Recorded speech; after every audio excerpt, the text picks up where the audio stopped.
20 years ago, we had just been introduced to the iPhone. Broadband internet was becoming common, and social media was in its infancy. Fast forward to today, and our lives pulsate to the rhythm of screens. From electrifying concerts to the serenity of our own homes. These screens have stealthily woven themselves into our daily lives and shaped our experiences, our views of the world, and even have redefined our relationships. A silent epidemic is emerging, and it's time to explore why.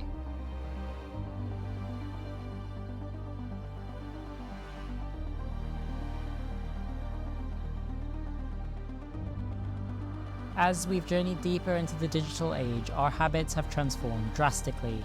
Social media platforms like Twitter have evolved into our virtual town squares, spaces where we echo our thoughts into the digital void. The virtual world, seemingly attention-grabbing, pulls us in more with every scroll, every like, and every share. Yet our obsession with these screens holds unseen consequences. Prolonged screen time has been intrinsically linked to a significant increase in mood disorders, anxiety, and depression. A study from a respected peer-reviewed journal highlights this connection further. More time spent on new types of screen behavior, including social media, was associated with a higher prevalence of depression. Social media use also had a median negative association with well-being. This is not a minor issue, but rather a silent crisis. Stay with me now, because this story is about more than just our minds. Our bodies are also buckling under the burden of our new digital obsession. The rise of a sedentary, screen-bound lifestyle has led to a surge in obesity, a condition linked to a host of health complications. New research paints an even more distressing picture. Our bodies are silently suffering the repercussions of our digital dependence. In our surrender to the digital world, we find ourselves caught in a paradox. More connected, yet more isolated, physically stagnant, yet mentally overwhelmed.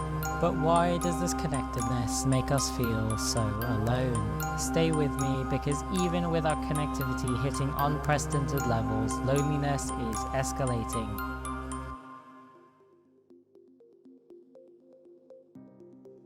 Research shows that around 73% of adults admit to feeling lonely. This stark contrast between our digital connectedness and our emotional disconnection is a real hard reality to ignore. On one hand, our screens have the power to bridge vast distances, bringing those who are far away closer to us. On the other hand, they may be feeding us an illusion of togetherness, while ironically casting us in a sea of isolation. Studies reveal that our screen time has shot up in recent years. Whilst the average person is expected to spend over 34 years in their life staring at screens, according to a recent study. That equates to a staggering 33% of our lives being immersed in the digital world. The more we delve into this digital reality, the more pressing it becomes for us to examine our choices. Are our screens actually improving our lives and promoting real-world connections, or are they merely fooling us into feeling connected? It's time we reconsidered our screen habits, our methods of connecting, and the very essence of our future relationships.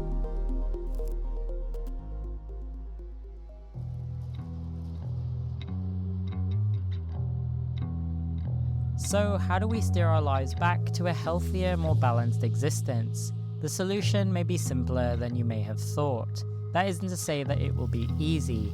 The solution is a digital detox. This deliberate retreat from our screens has been shown to reduce anxiety and boost our overall well-being significantly. This is not about purchasing a quick fix, it's about wisely investing our time for our own wellness.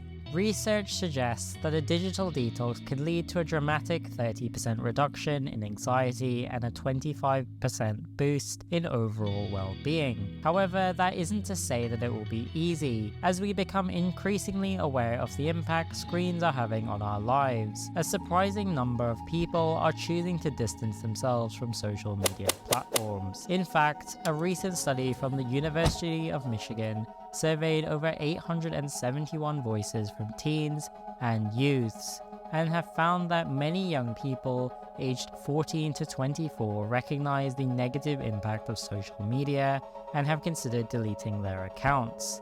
Many have played with strategies to regulate social media use, from time limits to changing various settings. However, embarking on a digital detox comes with its own set of challenges. For many, our work is intrinsically linked to our screens, with a recent poll showing that 60% of workers spend at least half their workday on a computer. This makes a complete detox seem almost unattainable, but it's not about plunging headfirst into a screen-free existence. It's about taking incremental steps towards a more mindful, balanced approach to our digital engagement. As we journey towards a healthier digital future through a digital detox, we discover that real happiness does exist beyond our screens. But as we break these digital chains and step into reality, we're left wondering, does money buy happiness? Let's appreciate the real world, break free from our screens, and explore the role of money in our pursuit of true happiness.